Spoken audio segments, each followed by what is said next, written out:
Shalom saudara-saudara. Kembali lagi kita bersama-sama dalam pembahasan firman Tuhan dari kitab Kejadian sampai kitab Wahyu dalam program Rema, di mana firman Allah itu adalah pelita bagi kaki kita dan terang di jalan hidup kita. Sehingga kita boleh berjalan di dalam dunia ini di bawah terang firman Allah, maka kita tidak akan mudah tersandung dan tidak terantuk.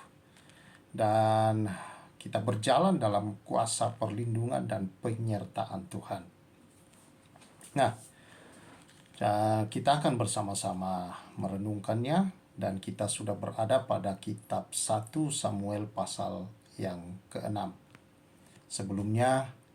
Sebelumnya kita akan berdoa. Kiranya Roh Kudus-Mu ya Tuhan yang memberikan kami hikmat dan wahyu mengenal Tuhan dengan baik dan benar, menerangi mata hati kami untuk kami mengerti akan kehendak Allah, akan segala berkat dan anugerah Allah yang sempurna dalam hidup ini. Berbicara bagi kami ya Tuhan dalam kuasa firman-Mu oleh urapan Roh Kudus, di dalam nama Yesus. Amin. Saudara-saudara yang saya kasihi, sebelum saya lanjut akan bagian firman Tuhan ini, supaya kita semua bisa jadi berkat, saudara-saudara, jangan lupa untuk subscribe ya, pencet loncengnya juga di situ, dan juga jangan lupa like dan bagikan, share kepada sesama. Nah, saudara, 1 Samuel pasal yang ke-6 ini adalah berbicara tentang dikembalikannya tabut Allah oleh bangsa Filistin ke tanah Israel. Jadi dalam peperangan yang dialami oleh orang Israel bersama dengan bangsa Filistin, maka tabut Allah dirampas. Kita tahu pada pasal-pasal sebelumnya. Dan kemudian dibawa oleh bangsa Filistin ke negara mereka. Dan mereka menempatkannya dalam kuil-kuil dewa mereka. Tetapi ternyata dewa-dewa itu tunduk, bahkan hancur di bawah kuasa Tuhan itu sendiri. Mereka berpikir kalau mereka mengalahkan bangsa Israel, maka itu berarti kemenangan dewa mereka. Ternyata tidak. Menunjukkan bahwa bangsa Israel, Allah yang disembah oleh bangsa Israel yang kita sembah di dalam Yesus Kristus, saudara, benar adalah Allah yang berkuasa, Allah yang pencipta langit bumi, dan Allah di atas segala-galanya yang maha kuasa. Nah, setelah itu saudara, mereka menyimpan tabut itu di tempat mereka, di negara mereka.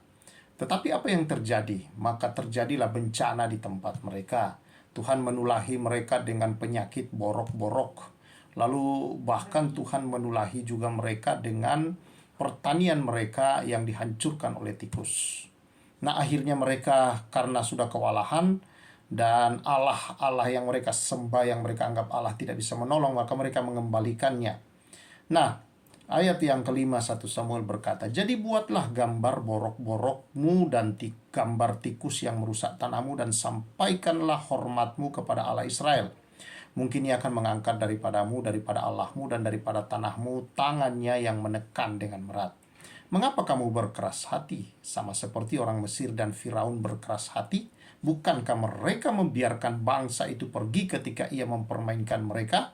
Jadi saudara-saudara yang saya kasih, mereka mengembalikan dengan memberikan sebuah tanda dari apa yang mereka alami, yaitu borok-borok mereka dari emas, dan juga tikus yang menjadi hama di mereka juga mereka buat dari emas, dan mengirimkan kembali kepada bangsa Israel akan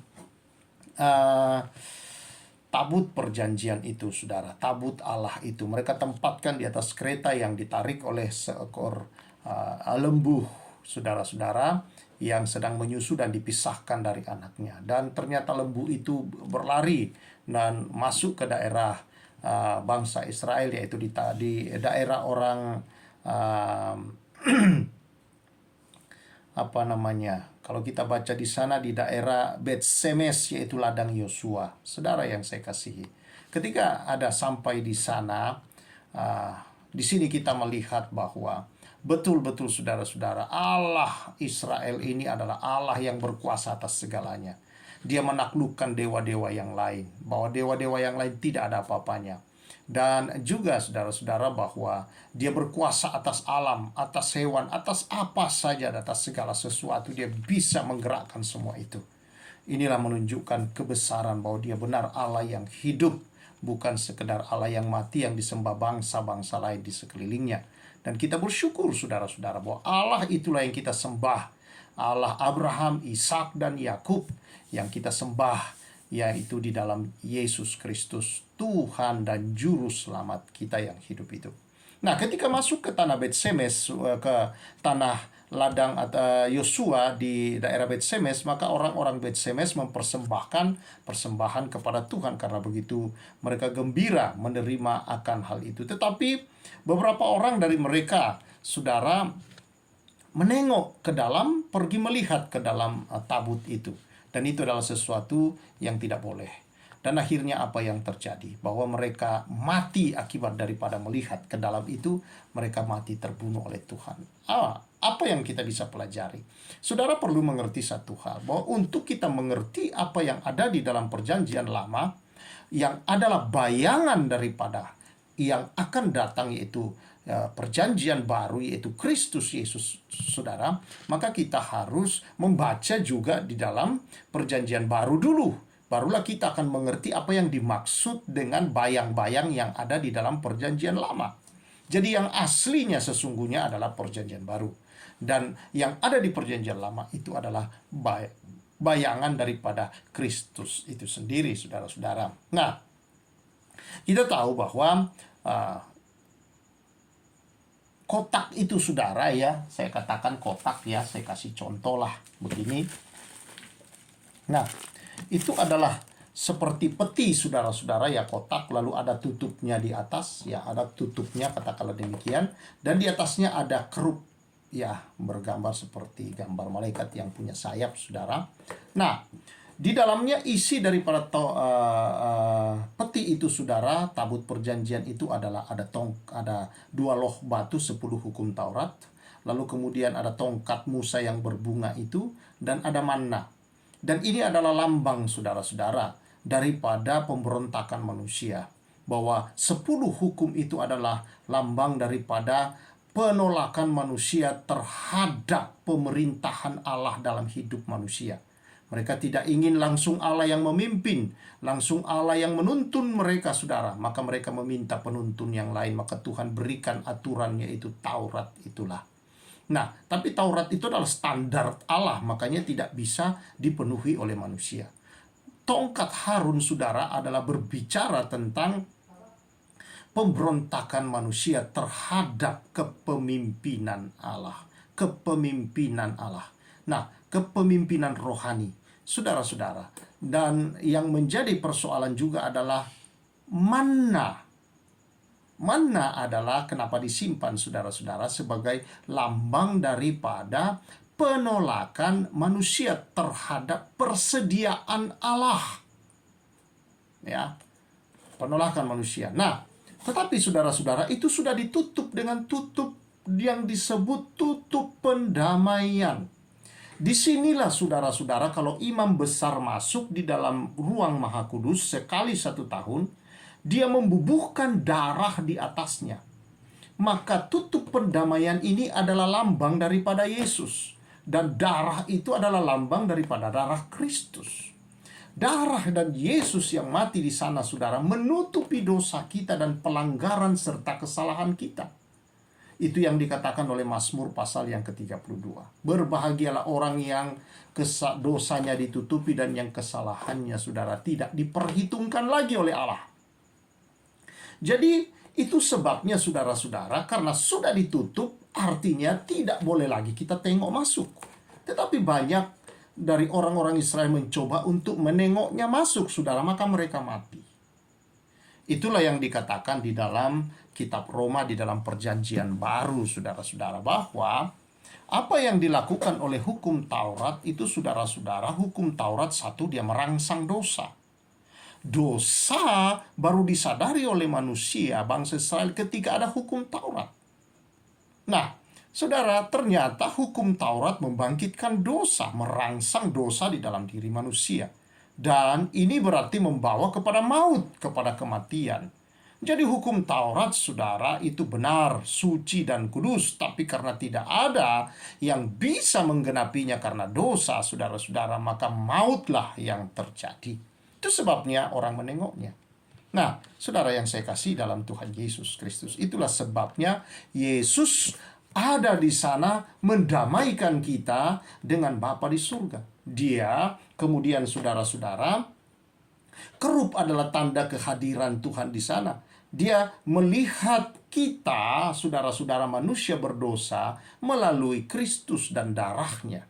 Sehingga kita dilihatnya bukan diri kita, tetapi Kristus yang telah menebus kita dengan darahnya yang kudus. Jadi waktu dia lihat kita, maka kita adalah manusia yang benar. Kita kudus di hadapan Tuhan dan benar, maka disebut orang benar, orang kudusnya Tuhan. Nah, inilah saudara-saudara yang saya kasih dalam Tuhan Yesus yang perlu kita mengerti. Mengapa di sepanjang perjanjian baru dikatakan bahwa dengan matinya Kristus di atas kayu salib, maka hukum Taurat tidak berlaku lagi, saudara-saudara. Artinya kita tidak dituntun lagi oleh penuntun yang lama. Kita punya penuntun yang baru, yaitu kasih karunia Tuhan di bawah Roh Kudus. Kita tidak melayani lagi secara daging seperti di perjanjian lama, saudara. Harus memberi korban dan segalanya. Tetapi korban Kristus cukup buat kita, dan sekarang kita melayani di bawah kuasa Roh yang kudus.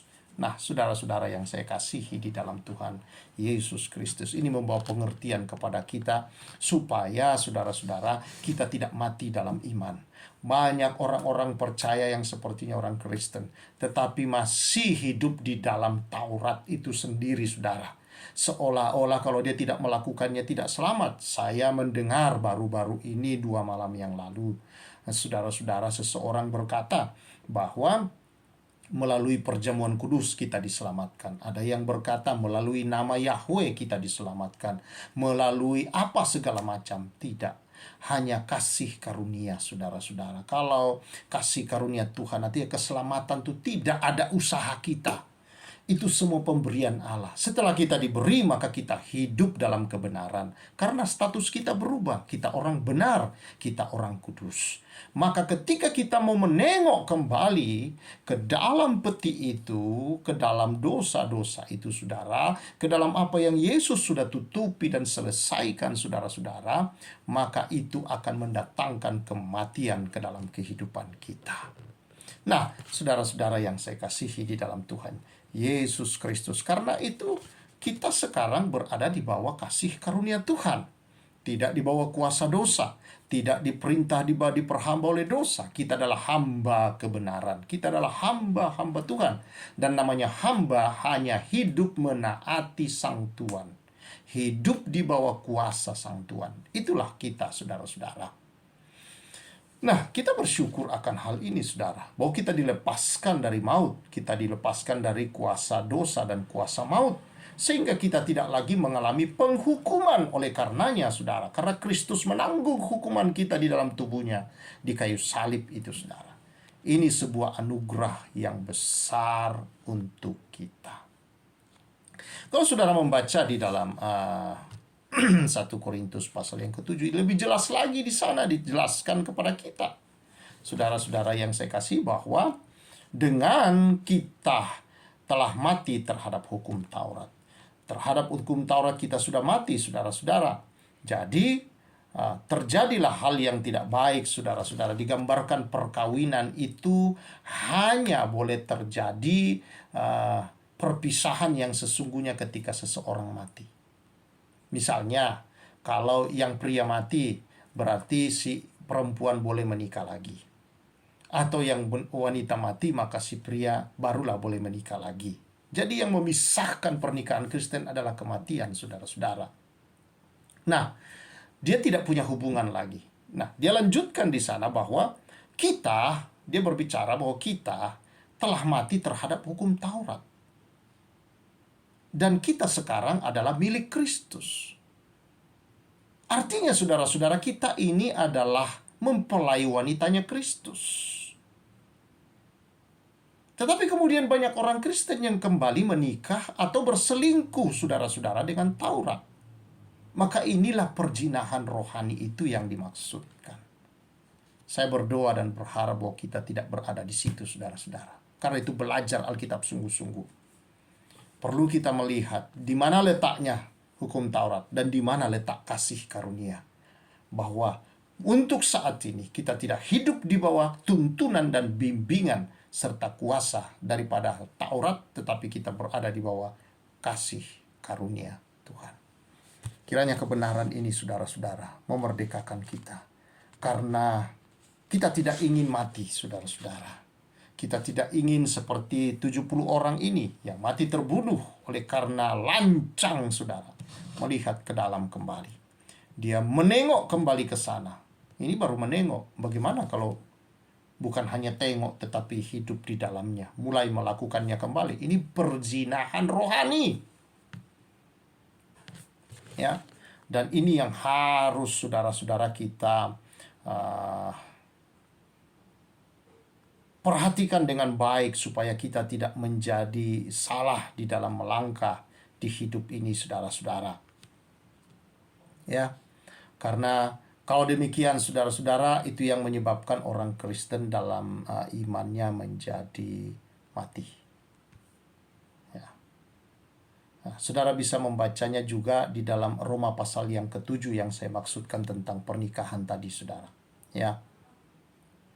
Apakah kamu tidak tahu, saudara-saudara? Sebab aku berbicara kepada mereka yang mengetahui hukum, bahwa hukum berkuasa atas seseorang selama orang itu hidup.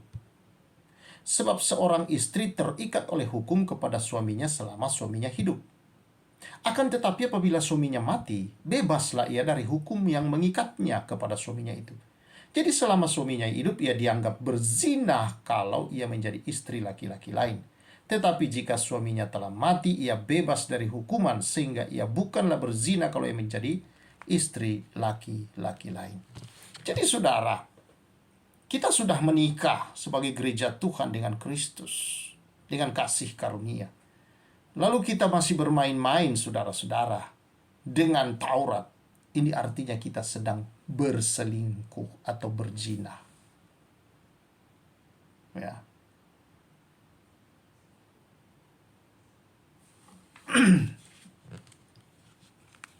Sebab itu ayat 4, saudara-saudaraku, kamu telah mati bagi hukum Taurat oleh tubuh Kristus, supaya kamu menjadi milik orang lain, yaitu milik Dia yang telah dibangkitkan dari antara orang mati, agar kita berbuah bagi Allah. Sebab waktu kita masih hidup dalam daging, hawa nafsu dosa yang dirangsang oleh hukum Taurat bekerja dalam anggota-anggota tubuh kita agar berbuah bagi maut. Jadi ini jelas ayat yang keempat ini, saudara-saudara. Ya, kita telah mati terhadap hukum Taurat. Nah, sekarang kita milik Kristus, tapi kemudian kita main-main lagi berselingkuh dengan hukum Taurat, saudara-saudara. Lebih menaati hukum Taurat daripada kasih karunia itu sendiri. Maka ini justru hukum Taurat ini membangkitkan dosa. Tetapi kasih karunia, inilah yang membebaskan orang dari dosa untuk hidup sebagai orang benar dan orang kudus. Artinya tidak di bawah perhambaan dosa dan tidak di bawah kuasa dosa, tetapi di bawah kuasa kasih Allah. Saudara-saudara yang saya kasihi, mari kita hari ini memeriksa diri baik-baik. Jangan-jangan kita sedang berselingkuh. Ya, tetapi saya percaya hari ini kita mau hidup di bawah kasih karunia Tuhan yang sempurna telah menebus kita dengan darah yang mahal itu. Kebenaran ini kiranya memberkati saudara-saudara dan membawa saudara semakin merdeka dalam hidup, karena kebenaran memerdekakan hidup kita. Tuhan memberkati kita semua. Mari kita bersyukur. Tuhan, terima kasih. Kiranya kebenaran ini memberkati seluruh umat-Mu untuk hidup di dalam kasih karunia ilahi yang benar. Demi nama Yesus Kristus kami bersyukur. Amin.